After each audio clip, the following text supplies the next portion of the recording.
উদয়পুরে দিনের পর দিন ধ্বংস হচ্ছে যুব সমাজ। যে জায়গাতে রাজ্যের মুখ্যমন্ত্রী বলছে নেশামুক্ত ত্রিপুরা গড়ার, ঠিক তার উল্টো চিত্র দেখা যাচ্ছে উদয়পুর মহকুমায়। এক যুবক উদয়পুর চিরার মিল এলাকা থেকে নেশা সামগ্রী কিনে নিয়ে যাওয়ার সময় হাতে নাতে আটক করলো আমজনতা।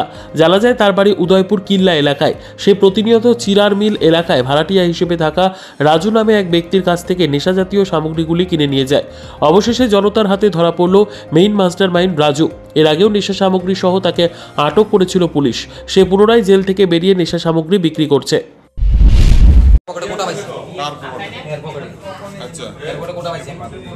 প্রায় ৩,০০০ টাকার মাল ওইদিকে আনুমানিক লোকেরটা বাইক দিয়ে আমার বাড়িতে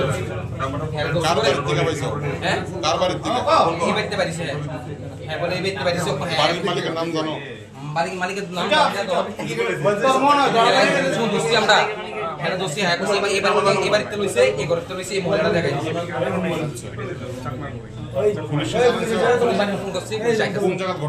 ঘটনা উদয়পুর চিরার মিল দুজন আটকে ছিলাম, একজন আটকে একজন বাইকে গেছে বাড়ি কিল্লা নাম কি নাম্বারটা মিলে না পুলিশ মোবাইলটা সুযোগ করে লেছে মোবাইলটা বাইক করে সুযোগ করে